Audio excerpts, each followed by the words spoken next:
magpapatulala ka. Tapos, bigla ka na lang tatawa. Gosh, sana okay lang ako.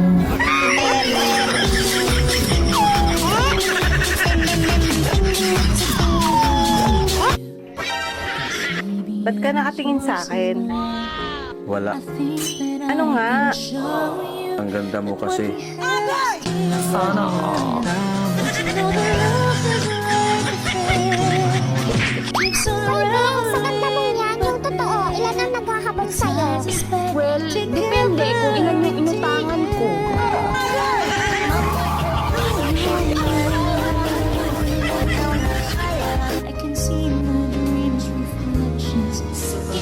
Ayaw mo na sanang magmahal. Kaso, may isang tupakin na nagpapakilig sa akin.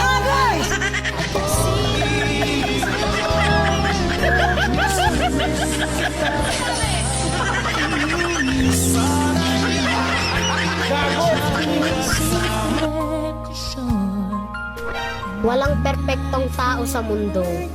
Lahat naman tayo nagkakamali.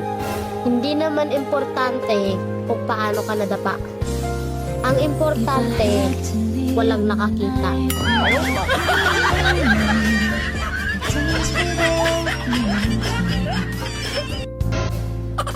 Nagigigil ako sa'yo.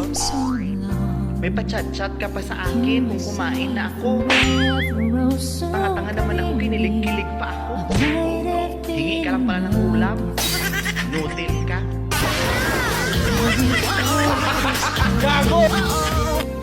Pinabayaan ka? Pati pinaglaban? Eh, paano? Mukha kang kalaban.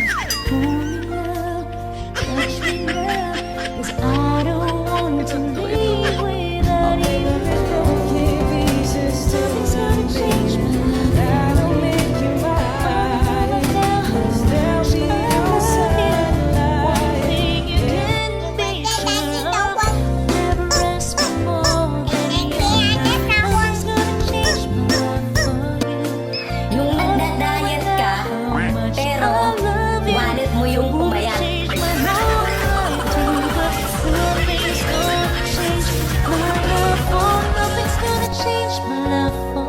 Alam mo ba, nakapag ang isang tao, nag-stay pa rin sa'yo kahit mas matimbang na yung sakit kaysa sa pagmamahal.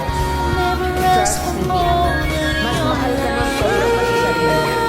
Binabaliwala niya yung sakit just to make you stay. Kaya kung ako sa'yo, mahalaga mo.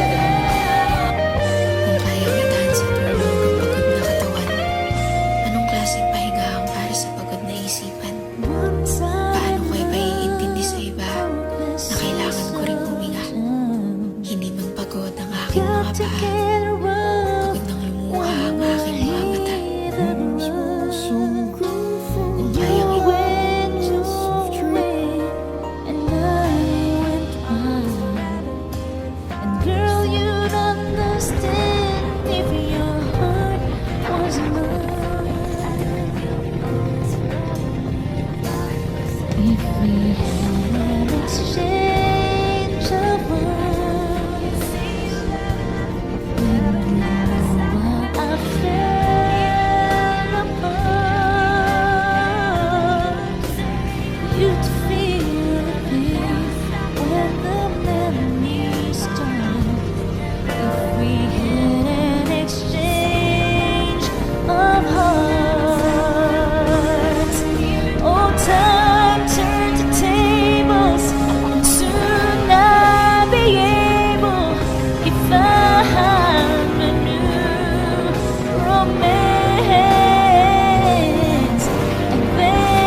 Paano kaya ako magsasorry dun sa nangutang sa akin? Nagalit kasi siya nung sininil ko.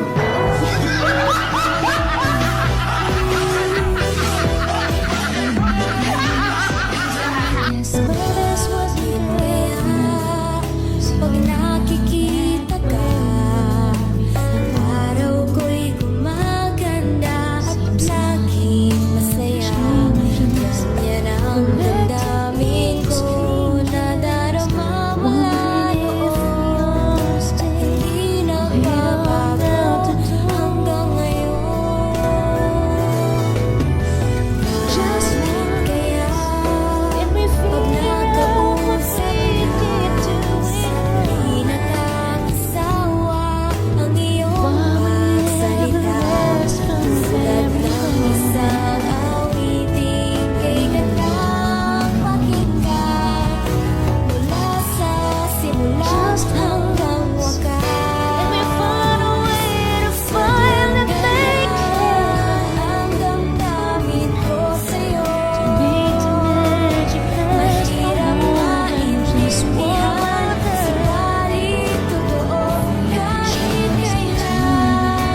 to pass and make it better. Find a way to stay together. Just once, can we find a way to finally make it right? Oh, to make the magic last for more than just one night. No good break through it if we could just get to it just once.